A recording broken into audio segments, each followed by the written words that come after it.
மகாராஷ்டிராவுடைய துணை முதல்வர் ஒரு கிங் மேக்கர் என்னும் பொழுது இப்போ எலெக்ஷன் வேலைகளாக ஜில்லா எலெக்ஷன்ஸ்க்காக ட்ராவல் பண்ணிட்டு இருந்திருக்காரு. இன்வெஸ்டிகேஷன்ஸ் முடுக்கிவிடப்பட்டிருக்கு. அந்த கம்பெனி இன்வெஸ்டிகேஷன் நடக்குது, கம்பெனிலையும் இன்வெஸ்டிகேஷன் நடக்குது. இந்த விஎஸ்ஆர் ஏவியேஷன்ற கம்பெனியுடைய முதலாளி விஜயகுமார் சிங் அவரும் இன்னைக்கு காலையில் இதுக்கு சொல்லியிருக்காரு. இது எங்களுடைய விமானத்தில் எந்தவித கோளாறும் இல்லை, இது பைலட்டுடைய ஜட்ஜ்மெண்ட் மிஸ்டேக், கிளைமேட்னாலையும் விசிபிலிட்டி இல்லாததுனாலையும் பைலட்டோட மிஸ்டேக்காக இருக்கக்கூடும் அப்படிங்கிறத அவங்க சொல்லியிருக்காரு. இதெல்லாம் முதல் கட்ட தகவல்கள் இப்போ வரைக்கும் வந்திருக்கிறது. இதுக்கப்புறம் பிளாக் பாக்ஸ் ஃப்ளைட் கட்டுப்பாட்டை இழந்து தான் வெடித்து தான் கீழே வந்ததாக சொல்லியிருக்காங்க. So it probably could be neglect and ஃப்ளைட்டுடைய ஏதாவது ஒரு ரிப்பேரை சரியாக கவனிக்காமல் இருந்ததுனால, கவனக்குறைபாடுனால ஏற்பட்ட ஒரு விபத்தாக இருக்கக்கூடும்ங்கிறது தான் இப்போ வரைக்கும் வந்திருக்கிற தகவலாக. தன்னுடைய அதிகாரத்தையும் அவருடைய மக்கள் மேலே இருக்கக்கூடிய ஆளுமையையும் அரசியலில் இருக்கக்கூடிய அவருக்கான விருப்பத்தையும் அவர் நிலைநாட்டி தான் இருக்கார். இந்த 66 வயசுலையும் மிகப்பெரிய role he has played in the last election. காங்கிரஸ்ல தொண்டர்களோட தலைவர்கள் தானே ஜாஸ்தி.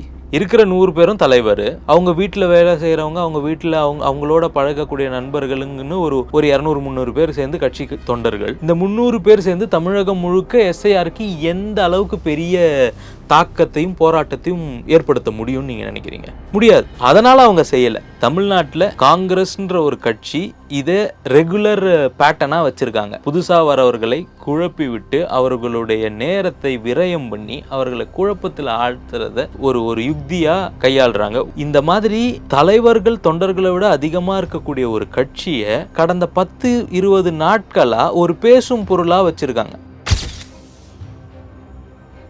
இப்போ காங்கிரஸ் ஒரு அஜெண்டா கிரியேட் பண்ணுறாங்க, ஒரு மைண்ட் செட்டை கிரியேட் பண்ணுறாங்க. என்னென்னு, பாரதிய ஜனதா கட்சி இருக்கக்கூடிய என்டிஏ பிளாக்குக்கு ஆப்போசிட் பிளாக் இண்டி பிளாக்கு தான் அப்படின்னு சொல்லிட்டு அவங்க கிரியேட் பண்ணோன்னா, காங்கிரஸ்னு ஒன்று உயிரோடு இருக்குது தமிழ்நாட்டில், காங்கிரஸ்க்கு மற்ற ஆப்ஷன்ஸும் இருக்குது அப்படிங்கிறத வச்சு திமுக கிட்ட அவங்களுடைய பேரத்தை அதிகம் பண்ணுறதுக்கான ஒரு சின்ன யுக்தி தான் இது திமுகக்கு தெரியாமலாம் நடக்கலை. இவ்வளோ பேசுகிறீங்கல்ல, போங்கன்னு திமுக சொல்லி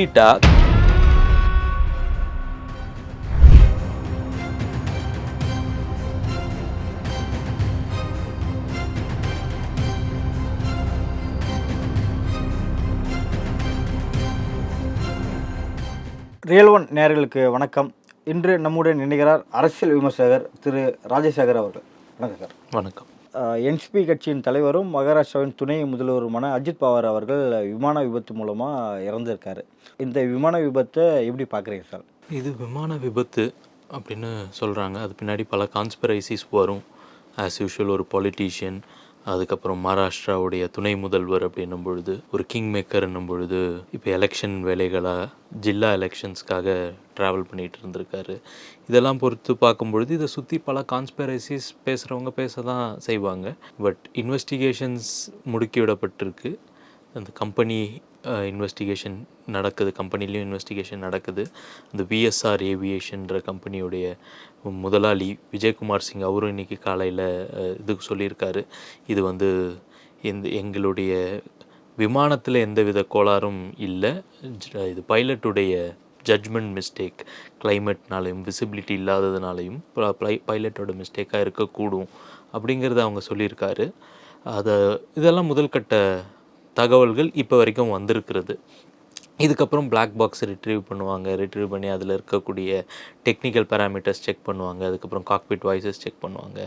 அதெல்லாம் பண்ணிவிட்டு அதுக்கு பிறகு தான் நமக்கு இதில் உண்மையிலே என்ன நடந்தது, விமானத்தில் ஏதாவது கோளாறு இருக்கா, நெக்லெக்டா, கம்பெனி அதை சரியாக பராமரிக்காததுனால ஏற்பட்ட விபத்தா. 16 வருஷம் பழமையான விமானம் அப்படின்னு சொல்லப்படுது தகவல். பல விமானங்கள், பழைய விமானங்கள் தான் இப்போவும் ஓடிட்டு இருக்கு. அது மெயின்டெனன்ஸ்னு அந்த ஓனர் ஏற்றுக்க மாட்டாங்க. கரெக்ட். அந்த மெயின்டெனன்ஸை பொறுத்த வரைக்கும் கம்பெனி சைடில் அதை நெக்லெக்ட் பண்ணியிருக்காங்களா, இல்லை அதை மிஸ் பண்ணிட்டாங்களா, வேணும்னு மிஸ் பண்ணாங்களா, தெரியாமல் மிஸ் பண்ணாங்களாங்கிறது எல்லாமே வந்து இன்வெஸ்டிகேஷன் முடிஞ்ச பிறகு தான் ஒரு ஒரு முழு அறிக்கை வந்த பிறகு தான் நமக்கு என்னன்னு தெரியும். ஏற்கனவே இன்வெஸ்டிகேஷன் ஸ்டார்ட் பண்ணிட்டாங்க. டெல்லி ஆஃபீஸ்லேயும் இன்வெஸ்டிகேஷன் நடக்குது, லோக்கல்லையும் இன்வெஸ்டிகேஷன் நடக்குது. ஏற்கனவே அதை ஐ விட்னஸஸ் எல்லாம் விசாரணை முடிஞ்சிடுச்சுன்னு சொல்லியிருக்காங்க, நியூஸில் பார்த்தேன். அதில் என்ன சொல்லியிருக்காங்கன்னா, அந்த ஃப்ளைட் வந்து கட்டுப்பாட்டை இழந்து தான் வெடித்து தான் கீழே வந்ததாக சொல்லியிருக்காங்க. So it probably could be neglect and ஃப்ளைட்டுடைய ஏதாவது ஒரு ரிப்பேரை சரியாக கவனிக்காமல் இருந்ததுனால, கவனக்குறைபாடுனால ஏற்பட்ட ஒரு விபத்தாக இருக்கக்கூடுங்கிறது தான் இப்போ வரைக்கும் வந்திருக்கிற தகவலாக இருக்குது. மேற்கொண்டு இந்த இன்வெஸ்டிகேஷன் முடியும் பொழுது தான் நமக்கு தெரியும். நம்ம அதில் தெரியாமல் கான்ஸ்பிரசிலாம் நம்ம பேச முடியாது. But I actually feel sorry and bad for Ajit Pawar. அவருடைய ஆசைகள் நிறைவேறல. அவர் மிகவும் நிறைய இடத்துல அவர் சொல்லியிருக்காரு தனக்கு முதல்வர் ஆகணுன்ற எண்ணம் இருந்ததாகவும், அண்ட் இப்போ துணை முதல்வராக இருந்து is been a king maker and a very powerful politician. பல குடும்ப சண்டைகள் எல்லாம் தாண்டி தன்னுடைய அதிகாரத்தையும் அவருடைய மக்கள் மேலே இருக்கக்கூடிய ஆளுமையையும் அரசியலில் இருக்கக்கூடிய அவருக்கான விருப்பத்தையும் அவர் நிலைநாட்டி தான் இருக்கார். இந்த 66 வயசுலேயும் மிகப்பெரிய role he has played in the last election. கடந்த எலெக்ஷனில் மிகப்பெரிய பங்கு வகிச்சிருக்காரு. இன்றைக்கி மகாராஷ்டிராவில் ஆட்சி அமைக்கிறதுக்கு ஒரு மிகப்பெரிய உத்வேகத்தையும் உந்துகோலையும் என்டிஏ அலையன்ஸ்க்கு கொடுத்தவர் அஜித் பவார். அல்லாமல் மோடிக்கு மிகவும் நெருக்கமானவர். ஆமாம் ஆமாம், is a very powerful fellow. No, is a very powerful person. Ajit பவாரோட அரசியல் எப்படி பார்க்குறீங்க? ஒரு அரசியல்வாதினா அதில் பல கான்ட்ரவர்சிஸ் இருக்கும். இவர் பல விஷயங்களை தாண்டி தான் வந்திருக்காரு. தேசியவாத காங்கிரஸை உடைக்கிச்சு வரும்போதே பார்த்தீங்கன்னா சரத்பவார் பின்னாடி தான் எல்லாருமே இருக்காங்க அப்படின்னாங்க. அது தாண்டி ஒரு பவர் அதிகமான இடத்துல இருந்தது. 6 முறை டெப்டி சிஎம் அப்படின்னும் போது சாதாரண நபர்களுக்கு கொடுக்க மாட்டாங்க இல்லையா? கண்டிப்பாக. அவர் சாதாரண நபர்னு சொல்லவே முடியாது. ரொம்ப பவர்ஃபுல்லான பொலிட்டீஷியனாக தான் இருந்திருக்கார் மகாராஷ்டிராவை பொறுத்த வரைக்கும். இந்த அஜித் பவார் அண்ட் சரத்பவாருடைய இந்த குடும்ப சண்டைகளில் தொடங்கி அதுக்கப்புறம் இவர் தனியாக வந்து இவர் வேற கூட்டணியை எடுத்து இந்த என்டிஏ அலையன்ஸுக்கு இந்த முறை இவர் ஆதரவு தெரிவித்து இந்த அலையன்ஸை ஃபார்ம் பண்ணதுலேருந்து ஹி ஹஸ் மேட் நிறைய நல்ல டெசிஷன்ஸ் எடுத்து அரசியலில் இருக்கார். அதை தாண்டி மக்கள் செல்வாக்கு ரொம்ப அதிகமாக உள்ள ஒரு தலைவர் மகாராஷ்டிராவை பொறுத்த வரைக்கும்.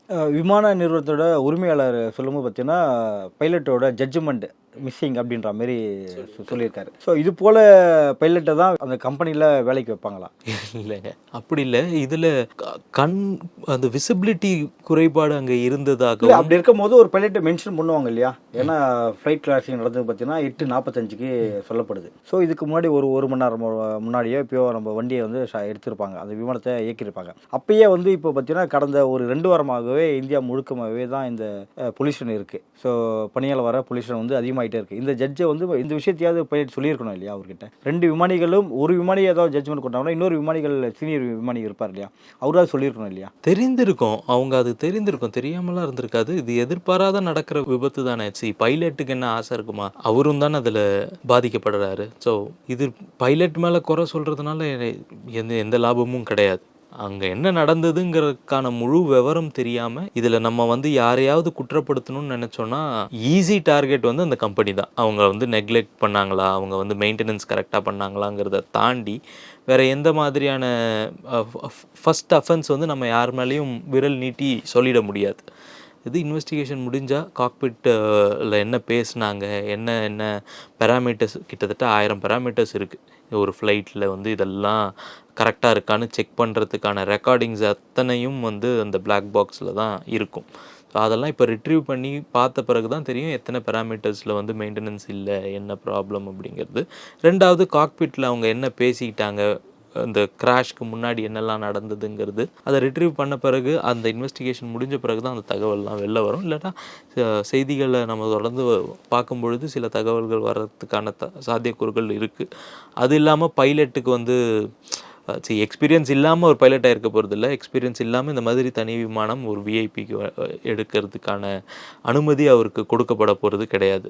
இதுக்கு முன்னாடி அவர் எத்தனை மணி நேரம் பறந்துருக்காரு, எத்தனை மணி நேரம் வந்து இந்த மாதிரி தனி விமானங்களை இயக்கியிருக்காரு அப்படிங்கிறதுக்கான தகவல்லாம் நம்ம கையில் இல்லாமல் நம்ம வந்து அவரும் பாதிக்கப்பட்டிருக்காரு, அவங்க குடும்பமும் பாதிக்கப்பட்டிருக்கு. நம்ம வந்து பொத்தாம்பதுவாக குற்றப்படுத்துறது மனிதாபிமானமாக இருக்காதுன்னு நினைக்கிறேன். அந்த விமான நிறுவனத்தின் உரிமையாளர் கைது செய்ய வாய்ப்பு இருக்கா? வாய்ப்பு கண்டிப்பாக இருக்குது. சரி, நெக்லெக்ட் பண்ணியிருக்காங்க அப்படின்ற பட்சத்தில் இந்த நடவடிக்கைகள் வேறு மாதிரியான, ஏன்னா இதெல்லாம் கிரிமினல் அஃபென்ஸ்னும் பொழுது அதுக்கான நகர்வுகள் கைதை நோக்கி போகிறதுக்கான சாத்தியக்கூறுகள் இருக்குது. எந்த பட்சத்தில் அவங்க வந்து விமானத்தை நெக்லெக்ட் பண்ணியிருக்காங்க, மெயின்டெனன்ஸில் நெக்லெக்ட் பண்ணியிருக்காங்க, இது விபத்துக்குள் உள்ளாக்கப்படும்னு தெரிஞ்சும் அதை இயக்கியிருக்காங்க அப்படிங்கிறதெல்லாம் ப்ரூவ் பண்ணுற பட்சத்தில் கைதுக்கு நீங்கள் சொன்ன மாதிரி அதுக்கான வாய்ப்பு இருக்குது. இப்போ முதல்கட்ட தகவலை பொறுத்த வரைக்கும் அவர் ஒரு ஸ்டேட்மெண்ட் கொடுக்குறாரு, ஃப்ளைட் வாஸ் குட், அதை கரெக்டாக மெயின்டைன் பண்ண விமானம் தான், இது பைலட்டோட ஜட்ஜ்மெண்ட் மிஸ்டேக்,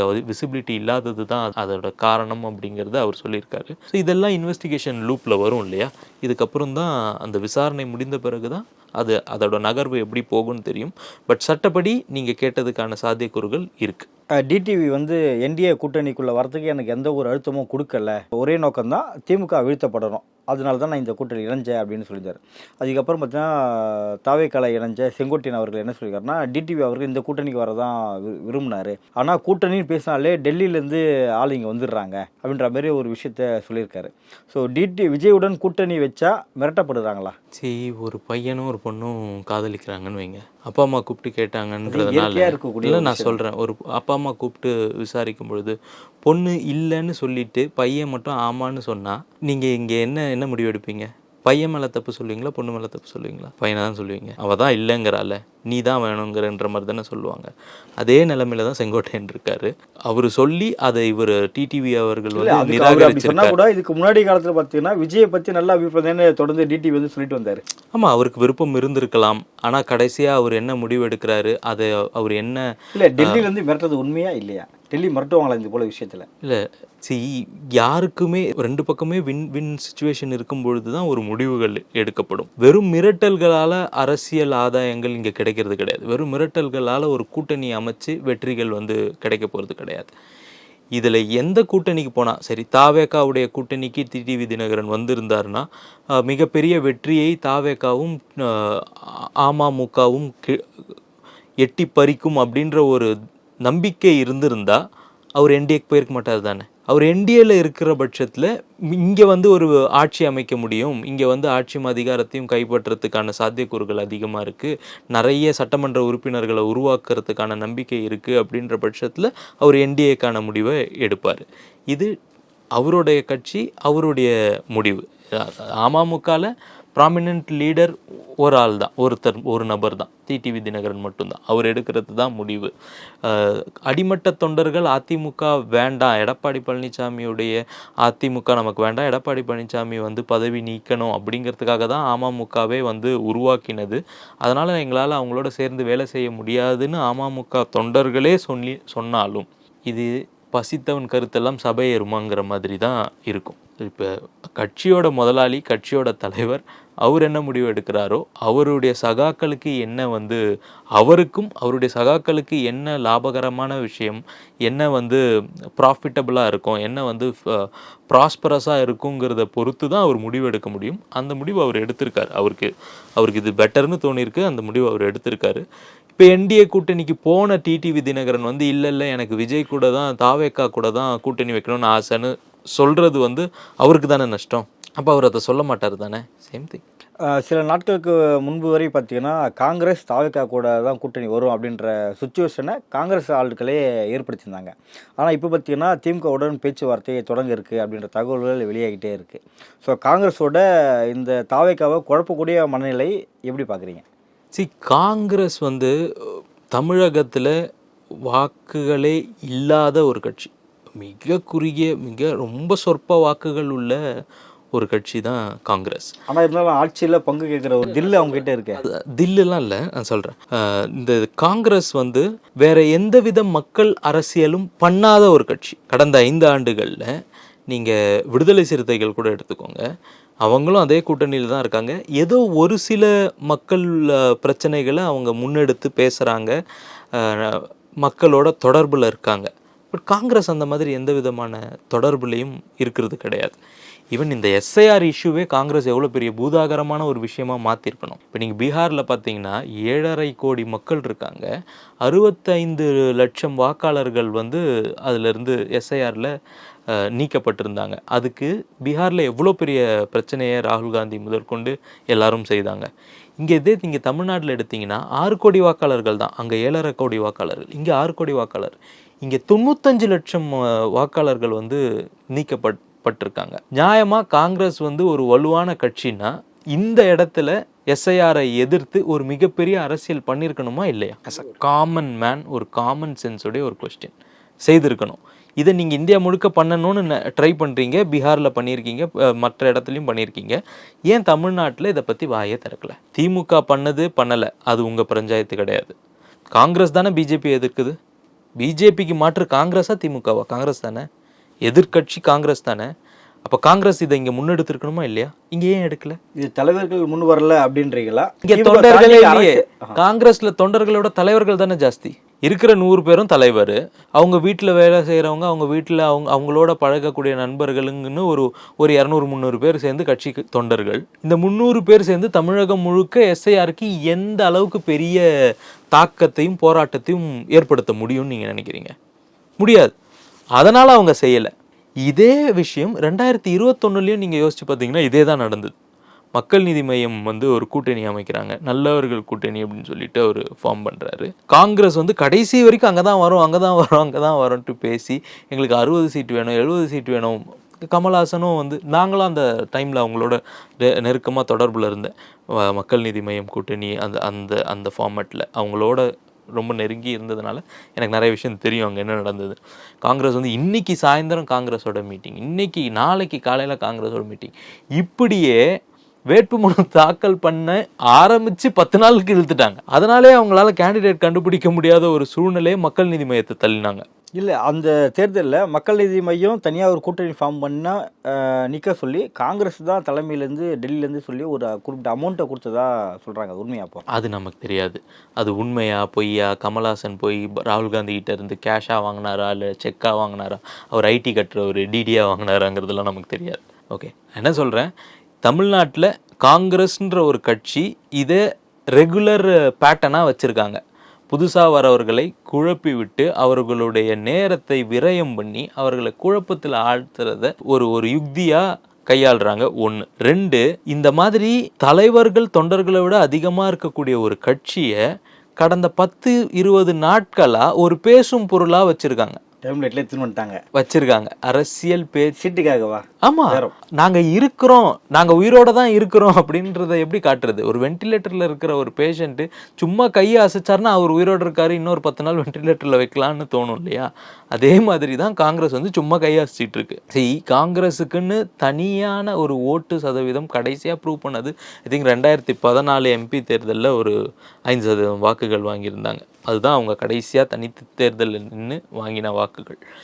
அதே நிலைமை இப்போ இருக்குமான்னா தெரியாது. அதை விட மோசமான நிலைமையில தான் இருக்காங்க. ஏன்னா திமுக கூட்டணியே ஆசச்சே வந்து அவங்களுடைய வாக்குகள் வந்து கணிசமாக குறைஞ்சிருக்கு 2019க்கும் 2021க்கும். அப்படின்ற பட்சத்தில் காங்கிரஸோடைய வலிமை என்ன?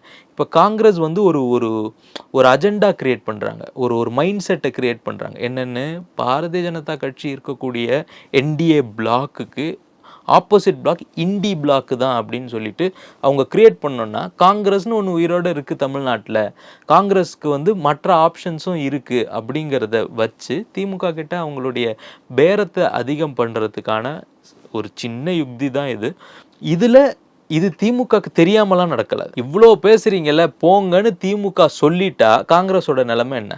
இல்லை, அப்போ திமுகவுக்கு ஒரு தேசிய கட்சியோட ஆதரவு தேவைப்படுதா? கிடையாது. டெல்லியில் நான் சொல்கிறேன் பாருங்கள், நீங்கள் திமுகவுக்கு வந்து காங்கிரஸுடைய தயவு தேவை அப்படிங்கிறதுனால திமுக வந்து காங்கிரஸோடைய இந்த மாதிரியான சித்து விளையாட்டுகள்லாம் சகிச்சுக்கிட்டு இல்லை. இது திமுகவுக்கு தெரிஞ்சே காங்கிரஸும் திமுகவும் சேர்ந்தே பண்ணக்கூடிய ஒரு செயல் தான். இப்போ காங்கிரஸ்க்கு ஒரு பயம் இருந்ததுன்னு வச்சுக்கோங்க, நீ தான் போகிறன்றல்லடா, போடா அப்படின்னு திமுக சொல்லிடுச்சுன்னா 2014 நடந்த மாதிரி தனித்து விடப்பட்ட காங்கிரஸ் மாதிரி போடா அப்படின்னு சொல்லிட்டாங்கன்னா காங்கிரஸுடைய நிலை என்ன? அந்த பயம் காங்கிரஸ்க்கு இல்லை பாருங்க. அந்த பயம் காங்கிரஸ்க்கு இல்லை. ஏன் இல்லை? நான் அடிக்கிற மாதிரி அடிக்கிறேன், நீ அடிக்கிற மாதிரி அடி, நான் அழுகுற மாதிரி அழுகுறேன், அவ்வளோதான் நடக்குது. அவ்வளவே தான் நடக்குதே தவிர இது தாவேக்காக்கு புரிஞ்சிக்க வேண்டிய ஒரு செய்தி. இப்போ காங்கிரஸ் சொல்லக்கூடிய இந்த டிமாண்ட் எல்லாம் திமுக தரப்பு செய்து கொடுக்க தயாரா? இப்ப செய்து கொடுக்கல அப்படின்னா காங்கிரஸ் வெளியே வரத்துக்கு தயாரா? செய்து கொடுக்கலங்க, ஆட்சியில அதிகாரம் கொடுக்க மாட்டாங்க, இறங்கி வேலை செய்ய மாட்டாங்க. நீங்க ஏற்கனவே வாங்கின 63 சீட்டை உங்களுக்கு கொடுக்க மாட்டாங்க. நாடாளுமன்றத்துல 10 சீட்டு அப்படி இருக்கு இல்லையா? இல்ல 63 சீட்டு வாங்கினீங்கல்ல 2011. அதுக்கு என்ன பின் நடந்ததுன்னு தெரியும்ல? நடந்ததுன்னு தெரியும், எல்லாருக்கும் தெரியும், அது ஊரறிஞ்ச விஷயம். ஆனா அப்போ மிகப்பெரிய கூட்டணி எதிர்த்தரப்புல அதிமுக தேமுதிக இருந்தது, அதனால மிகப்பெரிய அளவு இருந்தது. இப்பதான் இல்லையா தாவேக்கா அதிமுக இங்க இணையில இல்லையா? இல்ல தாவேக்கா இணையணுன்ற அவசியம் இல்லை. என்டிஏ கூட்டணி பெருசா இருக்கா இல்லையா? பலமா இருக்கா இல்லையா? இருக்கு இல்லையா? இப்ப திமுக மேல அதிருப்தி இருக்கா இல்லையா? இருக்கு. காங்கிரஸ்க்கு வேற ஆப்ஷன் இருக்கா இல்லையா? இருக்கு.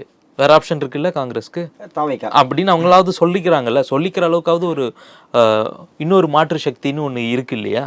காங்கிரஸுக்கு இன்னொரு ஆப்ஷன் ஒன்று இருக்கு இல்லையா? இப்போ 63 சீட்டு கேட்பாங்களா? 10 பாராளுமன்ற உறுப்பினர் வச்சுருக்கீங்கல்ல, தமிழ்நாட்டில் 9 பாராளுமன்ற உறுப்பினர் வச்சுருக்கீங்கல்ல, ஒரு பாராளுமன்றத்துக்கு 6 சட்டமன்ற தொகுதினா 54 சட்டமன்ற தொகுதி, 54 சட்டமன்ற தொகுதி இப்போ வாங்கிடுவீங்களா திமுக கிட்ட? 54 சட்டமன்ற தொகுதி திமுக கொடுக்கலன்னா, ஆட்சியிலும் அதிகாரத்திலையும் பங்கு கொடுக்கலனா, இந்த மினிஸ்ட்ரி கொடுக்கணும் அப்படின்னு ஒரு 5 மினிஸ்ட்ரி கேட்டு இதெல்லாம் கொடுக்க மாட்டேன்னு சொன்னால் நாங்கள் தாவேக்காவோட போவோம் அப்படின்ற உறுதிப்பாடு காங்கிரஸ் இது வரைக்கும் எங்கேயாவது தெரிவிச்சிருக்கா?